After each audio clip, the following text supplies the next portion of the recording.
यहाँ पे आपको एक केमिकल रिएक्शन दिया हुआ है, ठीक है। ये रिएक्शन भी आपने पढ़ा हुआ है। FeSO4 किस किस में हीट करने से ब्रेक हो जाता है? Fe2O3, सल्फर डाइऑक्साइड, ठीक है, सल्फर ट्राईऑक्साइड। तो ये रिएक्शन कैसा है? हीट से ये ब्रेक हो गया ना। जब भी कोई एक सब्सटेंस 2 या 3 में ब्रेक हो जाए, डिकम्पोजिशन रिएक्शन कहते हैं उसको। और हीट है तो थर्मल डिकम्पोजिशन है, ठीक है। तो आपको बोला है कि ये रिएक्शन डिकम्पोजिशन रिएक्शन है, ठीक है। ये हीट, इलेक्ट्रिसिटी और लाइट, 3 टाइप के डिकम्पोजिशन होते हैं, हीट, इलेक्ट्रिसिटी और लाइट वाले। तो ये हीट वाला है, तो ये थर्मल है, ठीक है। तो यहाँ से आपको पूछा है कौन सी गैस की स्मेल बर्निंग सल्फर वाली आ रही होगी। तो देखिए सल्फर वाली तो 2 गैस है, सल्फर डाइऑक्साइड, ट्राईऑक्साइड। तो बर्निंग सल्फर की किस में आएगी? SO2 में, सल्फर डाइऑक्साइड में। तो आंसर होगा इसका सल्फर डाइऑक्साइड। ए ऑप्शन इसका करेक्ट होगा। तो एजर्शन रीजन में तो आपको समझ आ गए होंगे। शुरू के 2 ए थे, 15 वाला बी था और 16 वाला ए था।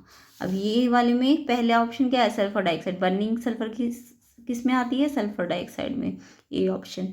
नेक्स्ट इसमें इसी से रिलेटेड, इसी रिएक्शन से रिलेटेड है। थर्मल किसकी बात कर रहे हैं हमें? डिकम्पोजिशन रिएक्शन की ना।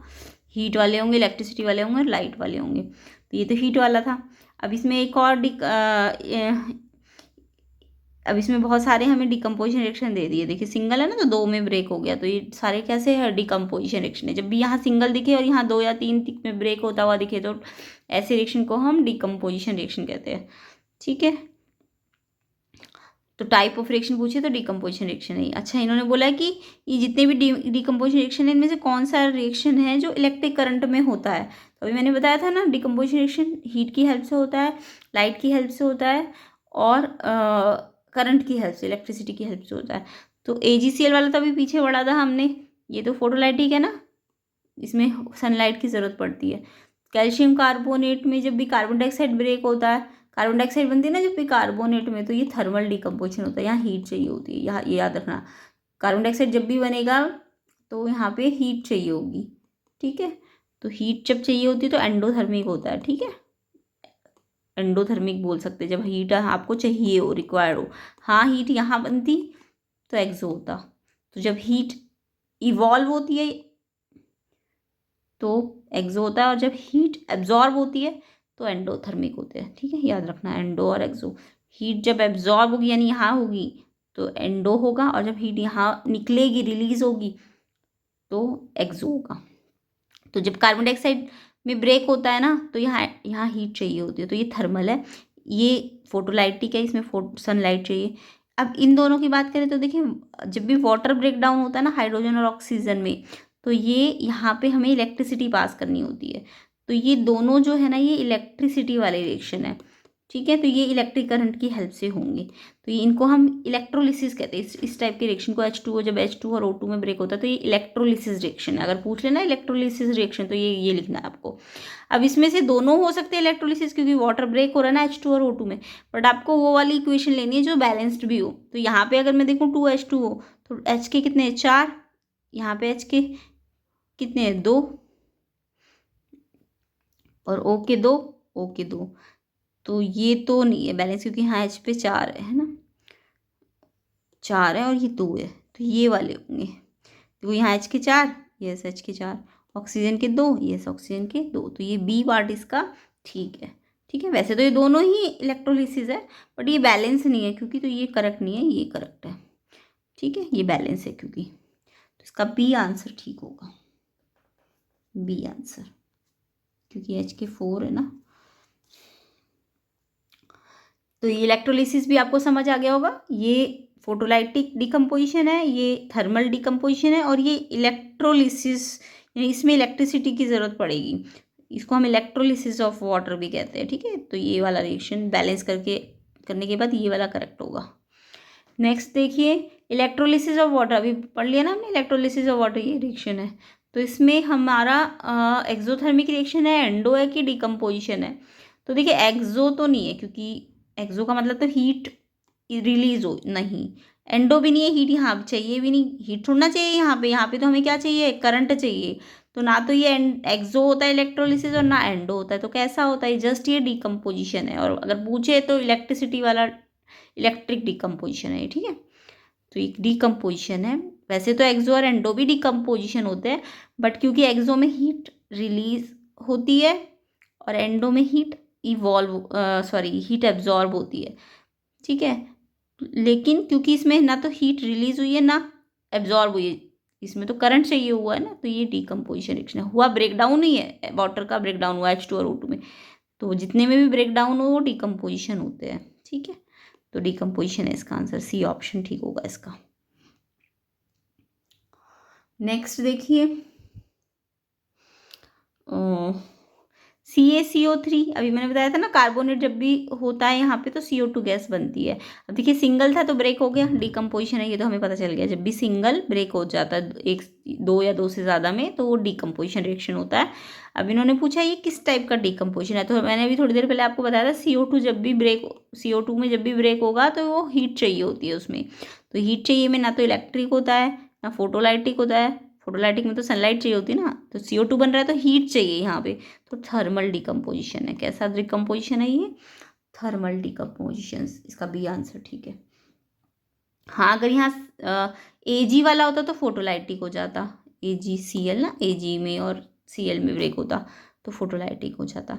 H2O वाला होता तो इलेक्ट्रिक डिकम्पोजिशन हो जाता, ठीक है। तो अभी तो फिलहाल CO2 बन रहा है तो हीट चाहिए यहाँ पे, तो ये थर्मल है। नेक्स्ट क्वेश्चन देखेंगे, when lead nitrate crystal are heated in test tube the brown fumes are formed off, इसकी इक्वेशन भी आनी चाहिए आपको, रिएक्शन देखिए इंपॉर्टेंट है बहुत ज़्यादा। तो लेड नाइट्रेट क्रिस्टल को हीट करते, लेड नाइट्रेट देखिए फॉर्मूला अगर मैं बनाऊँ तो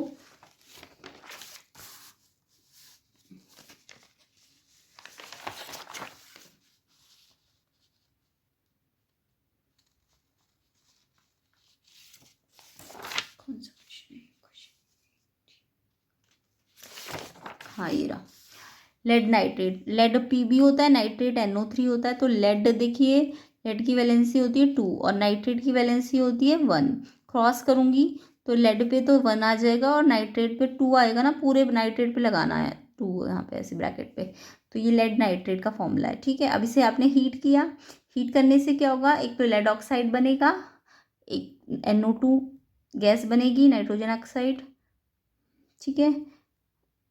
ये लेड मोनोऑक्साइड है, ठीक है, ये नाइट्रोजन डाइऑक्साइड और ये ऑक्सीजन गैस बनेगी। ये रिएक्शन इंपॉर्टेंट है, याद कर लेना इसको। ये किस टाइप का रिएक्शन है, ये डिकम्पोजिशन है। ये सिंगल था ना, डबल ट्रिपल में ब्रेक हो गया और हीट चाहिए तो कौन सा डिकम्पोजिशन है, ये थर्मल डिकम्पोजिशन है। तो ये रिएक्शन आप याद करना इंपॉर्टेंट है। अब इसमें जो ब्राउन फ्यूम्स बनती है ना वो NO2 की बनती है, किसकी फ्यूम्स बनती है, NO2 की, तो ये भी याद रखेंगे। तो इन्होंने ब्राउन फ्यूम्स पूछी है, किस चीज़ की होती है, नाइट्रोजन डाइऑक्साइड की, लेड ऑक्साइड की नहीं होती। लेड ऑक्साइड तो बनता है बट ब्राउन फ्यूम्स किसकी होती है, नाइट्रोजन ऑक्साइड की।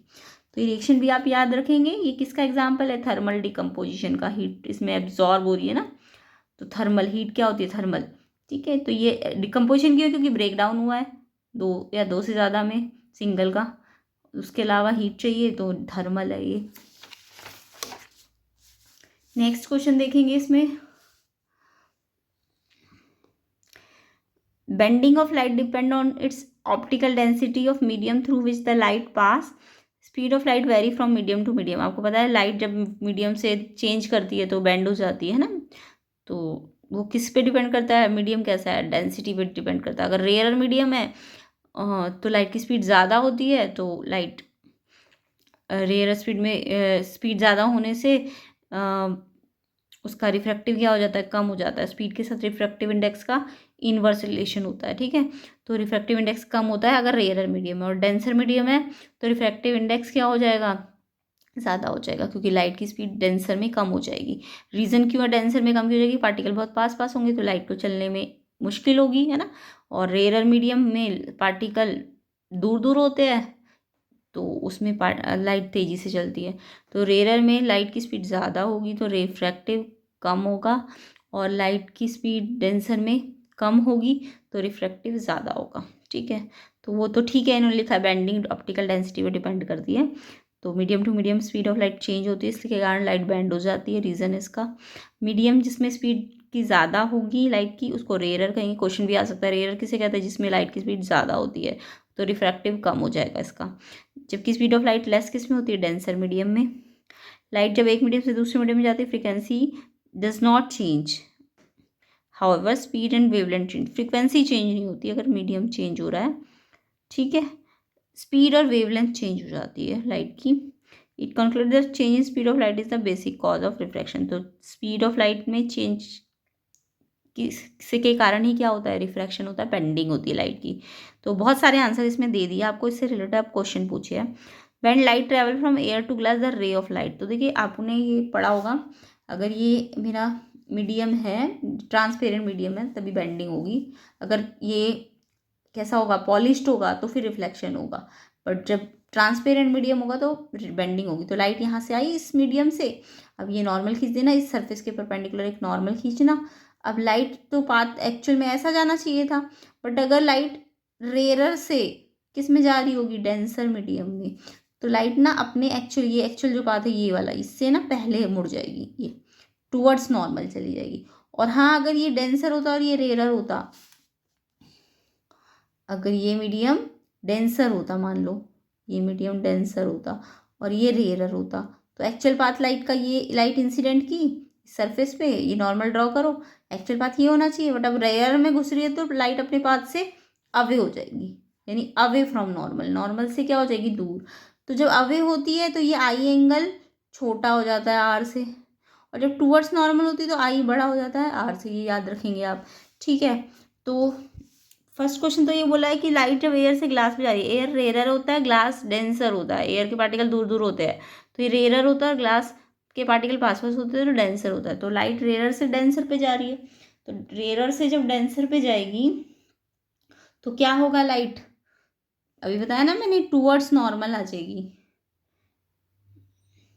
तो फर्स्ट का आंसर क्या होगा, टूवर्ड्स नॉर्मल। कौन सा ऑप्शन है इसका, bend towards normal, A option ठीक है इसका। तो रेयर से डेंसर पे जब लाइट जाती है तो बेंड टूवर्ड्स नॉर्मल। हाँ, अगर ग्लास से एयर पे जा रही होती तो डेंसर से रेयर पे जाती तो अवे नॉर्मल हो जाता, बट अभी फिलहाल टूवर्ड्स नॉर्मल होगा, ठीक है। अच्छा, when light passes from one medium to another, frequency of light, अभी मैंने पढ़ा था ना ऊपर, फ्रीक्वेंसी चेंज नहीं होती है, सेम ही रहती है, सिर्फ वेवलेंथ चेंज होती है और स्पीड चेंज होती है, फ्रीक्वेंसी लाइट की सेम ही रहेगी। तो सी ऑप्शन ठीक है इसका। तो इसका आंसर सी होगा, डिफरेंस नहीं होगा, सेम, ठीक है। फ्रीक्वेंसी सेम रहती है लाइट की, सिर्फ क्या चेंज होती है, वेवलेंथ और स्पीड। नेक्स्ट है when light passes from glass to water the speed of light. अब देखिए ग्लास कैसा है, ग्लास में पार्टिकल पास पास होते हैं, वाटर में थोड़े दूर दूर होते हैं, ठीक है ना। ग्लास सॉलिड है ना, सॉलिड के पार्टिकल पास पास होते हैं और वाटर के पार्टिकल थोड़े दूर दूर होंगे, ठीक है। तो ये डेंसर होगा, ये रेयर होगा, डेंसर टू रेयर जा रही है। अभी मैंने बताया था denser to rarer, denser to rarer में अवे फ्रॉम नॉर्मल हो जाएगा, यानी आई छोटा हो जाएगा, आर बड़ा हो जाएगा। तो डेंसर में स्पीड अभी बताई थी ना, स्पीड लाइट की कम होती है, लेस होती है, और रेयर में स्पीड ज़्यादा होती है ना। तो आपको यही तो पूछा है, अगर लाइट डेंसर से रेयर पे जा रही है, स्पीड बताओ, ज़्यादा से कम पे जा रही है, तो पहले लेस था, अब ज़्यादा हो रही है ना।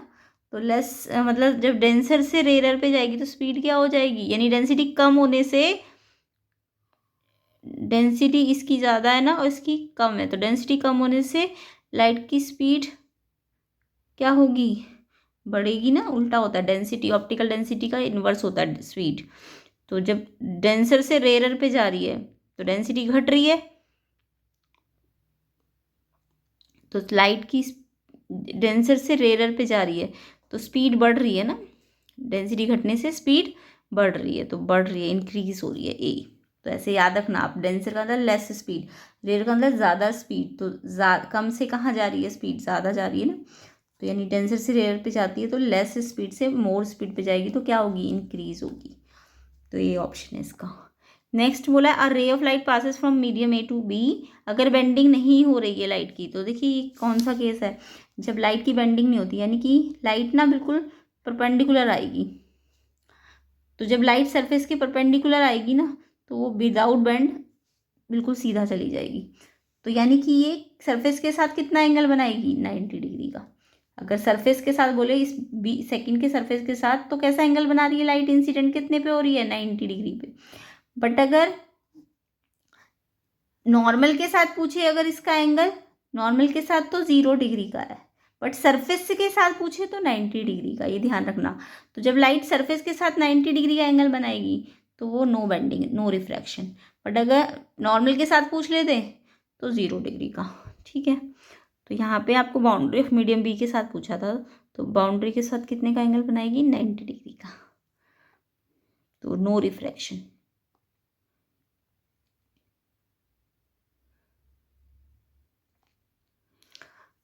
नेक्स्ट है अ रे ऑफ, इसी का ऑप्शन है, इसी का नेक्स्ट क्वेश्चन है, a ray of light passes through different medium.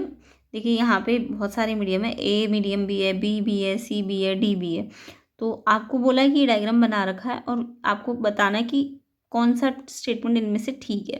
तो देखिए ए में लाइट इंसिडेंट हुई, अब फिर दूसरे सरफेस पे जाके देखिए एक्चुअल बात ये होना चाहिए था ना, लाइट का ऐसे जाना चाहिए था, ऐसे, बट टूवर्ड्स नॉर्मल चली गई। तो यानी आई यहाँ बड़ा है और आर क्या है, छोटा है ना। तो ए से जब बी में जा रही है ना, ए से बी में, तो आई ज़्यादा बड़ा है और आर छोटा है। जब आई बड़ा होता है तो रेयरर से डेंसर पे जाती है, ठीक है। तो यानी कि जब रेयरर से डेंसर पे जाएगी तो रेयरर का रिफ्रैक्टिव मैंने क्या बताया था, ज़्यादा होता है, क्योंकि रेयरर में स्पीड क्या होती है, रेयरर क्या होता है, जिसमें स्पीड ज़्यादा हो, स्पीड ज़्यादा हो लाइट की। और डेंसर क्या होता है, जब स्पीड क्या होगी, लेस होगी, है ना। तो स्पीड ज़्यादा का मतलब रिफ्रैक्टिव कम होगा, सॉरी इसका, इसका रिफ्रैक्टिव कम होगा और बी का ज़्यादा होगा, ऐसे याद रखना। आई जब बड़ा हो तो रेयरर मीडियम होता है ये वाला, और ये डेंसर होता है ना। आई बड़ा, आर का मतलब क्या होता है, बेंड टूवर्ड्स नॉर्मल, ठीक है। तभी तो आई बड़ा होगा जब टूवर्ड्स नॉर्मल होगा, रिफ्रैक्टिव कम हो गया। तो ये आई ग्रेटर देन का मतलब टूवर्ड्स नॉर्मल होता है, ये याद रखना आप, ठीक है। तो यानी इसका मतलब रेरर से डेंसर पे जा रही होगी, रेरर का मतलब स्पीड ज़्यादा और डेंसर का मतलब स्पीड लेस, और स्पीड ज़्यादा का मतलब रिफ्रैक्टिव इसका कम होगा ए का, और बी का ज़्यादा होगा। तो ऐसे याद रखोगे आप, ए से बी में आपको दिख रहा है ना डायग्राम से ही कि ये इंसिडेंट है एंगल और ये रिफ्रैक्टिव है। ये एक्चुअल बात तो ये था, बट ये टूवर्ड्स नॉर्मल चला गया, तो आई ग्रेटर देन आर है। तो आई ग्रेटर देन आर का मतलब मीडियम रेयर टू डेंसर है। तो रेयर टू डेंसर में अगर स्पीड की बात करें तो ज़्यादा से कम पे जाएगी, और रिफ्रैक्टिव की बात करें तो इसका कम होगा और इसका ज़्यादा होगा, ए का कम होगा, बी का ज़्यादा होगा। अब बी से सी में आप देखेंगे डायग्राम में, तो देखिए बी में अब यहाँ से लाइट ऐसे सी, अब सी पे घुस रही है, बी से ऐसे जाती, ऐसे ऐसे होता है एक्चुअल पाथ, बट अब एक्चुअल पाथ, ये एक्चुअल पाथ है, देखो ऐसे करके ऐसे, बट ये हल्का सा अवे हो गया है ना। एक्चुअल पाथ तो ऐसा था यूं करके, बट ये हल्का सा अवे हो गया। तो अवे हो गया तो यानी कि आई, अब इस वाले का आई छोटा हो गया, आर आर बड़ा हो गया, आई छोटा और आर बड़ा हो गया बी से सी में। तो अब आई छोटा जब हो जाए तो डेंसर से रेयरर पे, डेंसर से रेयरर पे मैंने अभी बताया स्पीड तो कम होती है, स्पीड लेस होगी और यहाँ ज़्यादा होगी, बट रिफ्रैक्टिव इसका लेस वाले का क्या होगा, ज़्यादा होगा, और इसका रिफ्रैक्टिव क्या हो जाएगा, कम हो जाएगा, है ना। ये याद रखना। ऐसी सी से डी पे अगर मैं देखूँ, देखो सी पे ऐसे था पाथ, पाथ ऐसे था, तो ये ऐसे था, है ना, ऐसे जाता ना, ये सीधा पाथ ऐसे, इसको मैं बढ़ाती अगर तो ये ऐसे जाता, बट ये अवे हो गया। तो इसमें आई छोटा हो गया और आर क्या हो गया, बड़ा हो गया। तो आई छोटा आर बड़ा, यानी यही वाला केस बढ़ना है डेंसर से रेयरर पे। तो यहाँ पे भी ये इसका डेंसर का मतलब स्पीड, डेंसर का मतलब क्या होता है, स्पीड लाइट की कम होती है ना, तो रिफ्रैक्टिव ज़्यादा होगा, यही वाला केस बनेगा। तो इसका रिफ्रैक्टिव ज़्यादा है, इसका कम हो जाएगा। तो आपको केस कौन सा दिया है, डी का सी से कम है, देखो डी का सी से कम है, यस डी का सी से कम ही आ रहा है ना। बी का ए से ज़्यादा है, बी का ज़्यादा है ए से, यस सी भी ठीक है। बी का ज़्यादा है सी से, बी का ज़्यादा है सी से, यस ठीक है। सारी स्टेटमेंट, पहली स्टेटमेंट भी ठीक है, डी का रिफ्रैक्टिव कम है सी से, यस। बी का ए से ज़्यादा है, बी का ए से ज़्यादा है, यस बी का ज़्यादा है ना। उसके बाद बोला बी का सी से भी ज़्यादा है, तो देखिए बी का सी से भी ज़्यादा है, तो यानी ऑल होगा, इसका आंसर क्या होगा, ऑल। तो यहाँ पे थोड़ी सी हल्की सी मिस्टेक हो गई थी, इसलिए यहाँ पे गलत, ठीक है, ऑल होगा इसका आंसर डी। तो आपको डायग्राम से देखना है कि अगर यहाँ से यहाँ घुस रही है तो आई बड़ा है कि आर, अगर आई बड़ा है तो रेयर से डेंसर, तो रिफ्रैक्टिव ए का, रेयर का कम हो जाएगा, डेंसर का ज़्यादा हो जाएगा। ये भी याद रखो, रेयर का रिफ्रैक्टिव कम होगा क्योंकि स्पीड ज़्यादा होगी। तो यहाँ से भी ऐसे ही बनाना, यहाँ से भी, और फिर चॉइस में से देखना कौन सा ऑप्शन ठीक है। तो ऑल है इस क्वेश्चन के हिसाब से। तो क्वेश्चन तो चेंज होके भी आ सकता है, तो आपको ऐसे दिमाग लगाना है। अब इसमें देखिए बहुत सारे इसके वो है केस बेस्ड है, तो ये हम नेक्स्ट क्लास में ही करेंगे, नेक्स्ट वीडियो में। तो आप चैनल को सब्सक्राइब कीजिए। अब इसके नेक्स्ट वाले 19 और 20 में नेक्स्ट वीडियो में बनाऊंगी। वीडियो लंबी हो गई है, तो वीडियो को शेयर कर दीजिए, चैनल को सब्सक्राइब कर दीजिए। पूरा क्वेश्चन पेपर आपको इस चैनल में सॉल्व करके मिल जाएगा, जो कि आपके mid term exam and pre board में हेल्प करेगा।